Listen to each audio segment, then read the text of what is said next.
everybody, welcome.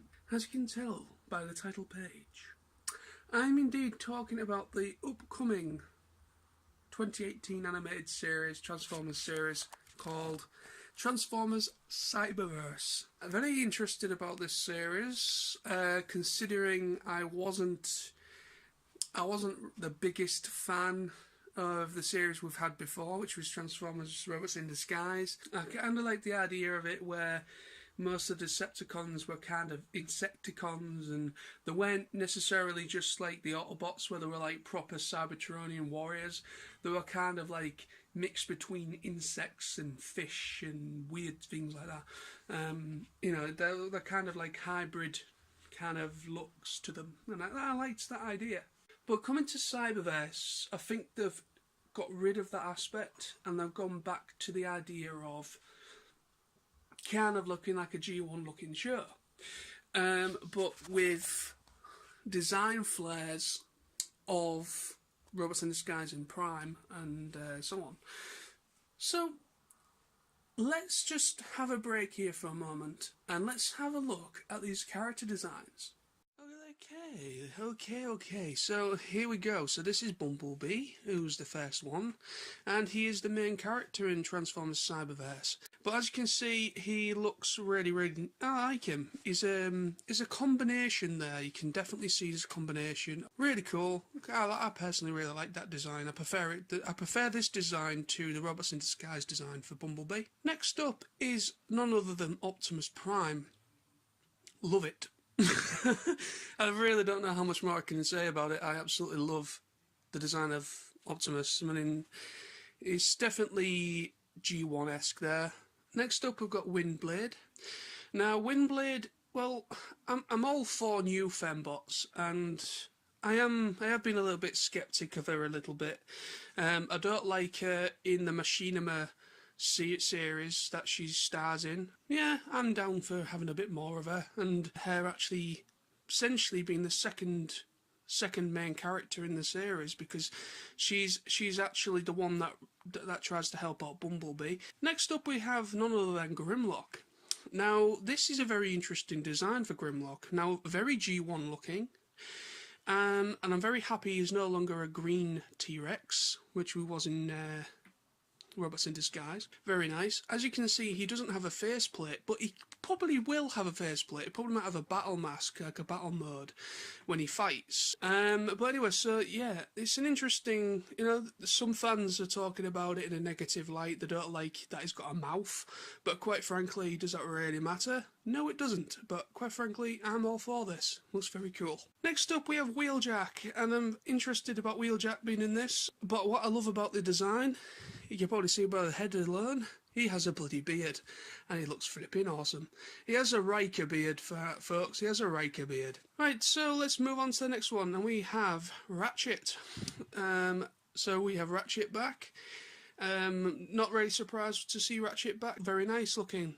Again, Transformers Prime G1 combination design there. Next up we have Hot Rod. So this will be an interesting topic to fans, because quite frankly, I've got nothing against this character. I've got nothing against Hot Rod, Rodimus Prime, whatever you want to call him. I've got no problems with the guy. But he is not really a big fan favourite. He does get a lot of stick and a lot of criticisms. But quite frankly, I like this design. It looks very cool. Next up, we have Prowl. Now, this was actually quite surprising for me to see a G1-esque looking Prowl, and he is very G1-esque. He is literally G1 Prowl, just a bit more animated, if that makes any sense. Yeah. Next up we have Blur. Now this is interesting. Very interesting design. Very samurai looking head design there. Very, you know what I mean? It looks like like a samurai ninja look to the face. So yeah, you can definitely see there's a G1 and Prime G1 RID, whatever, I don't know, definitely. Now we come to the Decepticons. Now we have Megatron, and quite frankly, that is just G1, definitely G1 all over the place, just a little bit more rounded off. Now we have Thundercracker. Now I'm very surprised we have Thundercracker in a series since G1. I don't, now Quote me if I'm wrong here, but I think this is possibly the first time since G1 we've actually had a Thundercracker. Unless, oh no, I could be maybe wrong. He may have made an appearance in, because I do know they made a Thundercracker Transformers animated toy, but I can't remember if he actually was in the show itself. But this is very interesting to me. I'm actually really interested that Thundercracker is actually going to be in this show. Very cool. Next up, Starscream. You have to have Starscream in Transformers because you just have to. He's awesome. And I'm very interested about this design. It's, yeah, G1. But obviously the head is a lot different compared to what we've seen before from previous designs of him. Next up we've got Shadow Striker. Now I've never heard of this one before, and I'm almost certain this is definitely a fembot. So this is a brand new fembot, possibly. I mean, quote me if I'm wrong again. She may have appeared before, but I really do like her design, if it is a hair. Next up is Shockwave. Now this design of Shockwave, well, quite frankly I really love it. I really like the design of it, but there's a bit of controversy that he seems to have two eyes. Quite frankly, I don't really think that is an eye. He has a primary eye, which is the eye he's always had, as you can tell. Next up, Slipstream. Now, very interested about Slipstream. I think Slipstream made her appearance in Transformers Animated, and I think she's made some appearances in the games as well over the time. I'm not too sure, but yeah, not seen too much of her, to be honest, and I'm very, very, very interested to check out more of Slipstream. I really like Slipstream. Next up is the big man himself. My personal favourite Decepticon of all time is Soundwave. He looks awesome. Don't need to say any more. Love it. Next up we have Acid Storm. Now this is another one I'm very interested about, because I don't think Acid Storm's ever actually officially been in a Transformers series. Maybe comics. I'm not too sure about the show itself, because if you remember back to, again going back to G1 here, but if you remember the original Seekers was Thundercracker, Skywarp, Starscream. They were the three main Seekers. They kind of made different variations. They made an Acid Storm, and then they obviously made different versions. I think it was Sunstreak. Is it Sun? I don't know. So they made different versions of the Seeker mold, just renamed them. And I think this guy was one of those, and I'm actually interested that it's actually going to be an official series, and I'm going to be interested to see what kind of part he's going to play.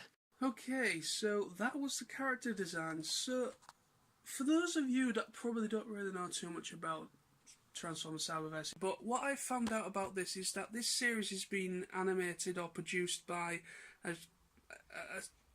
Boulder Media, someone called Boulder Media, and it's been distributed by Hasbro. Apparently it's going to consist of 18 episodes, and they're only going to consist of 11 minutes per episode. Apparently what I've read is that this series is going to be putting more emphasis on the characters themselves. And obviously what's interesting is that you've got kind of like, you know, you've pretty much got all the Decepticons, as well as a couple of interesting ones that like Acid Storm and the Striker one. Very interested about those two characters. Now, the only problem is they can't really get proper character development out of 11 minutes. But apparently this season 1 is going to be entitled Chapter 1, and it's going to be kind of that. And apparently there's going to be a second series called Chapter 2 coming out in 2019. Yeah, so there's 2 seasons of this coming out. Chapter 1 is coming out in September. The first episode airs in September this year. So it's going to be quite interesting. So 18 episodes, 11 minutes in length, and it's mainly kind of following Bumblebee trying to get his memories back, because he must have amnesia for some strange reason. Windblade is there to kind of help him out in skirmishes with the Decepticons, and also kind of help him out to find out who he is and what his route is. Then you've got Optimus Prime in there. It's going to be interesting to see what his route's going to be. But obviously, if you've seen Prime once, you know what his agenda is forevermore. And yeah, it's just going to be interesting to see, because I thought this, because obviously with the first segment before this was showing you the character designs, I'm actually I actually said in there I thought it was supposed to be within the same universe of Transformers Robots in Disguise, which was the series before this one, which was the full-on Cartoon Network series, and Prime. By the looks of it, I was wrong with that segment. After looking into it in between that segment and this one, I've found out that this is a completely standalone thing, and it's been produced by Boulder Media, and I've never heard of them before. I may have, I don't know. And it's going to literally just be kind of like a web series kind of thing for the internet. So I'm just hoping it's better than the Machinima shit. It looks better. The character designs look better. But quite frankly, I'm not a big fan of Machinima. I really don't like what they've done to that. I haven't even watched any Power of the Prime stuff because I refuse to. It's the first time I've ever refused to watch anything Transformers. But yeah, it's just crap. But anyway, so I'm really looking forward to see what this is. I'm more intrigued than excited, but more intrigued to see what this is going to be about. Yeah, I'm down. I like the designs. Very interesting thing. So yeah, September. I believe it's maybe, I don't know what date it is, but it's in September 2018. Chapter 1 starts. Then we've got 2019 for Chapter 2. So thank you for watching, my friends. Just wanted to talk about this for a little bit. Just be back soon. Peace. Bye-bye.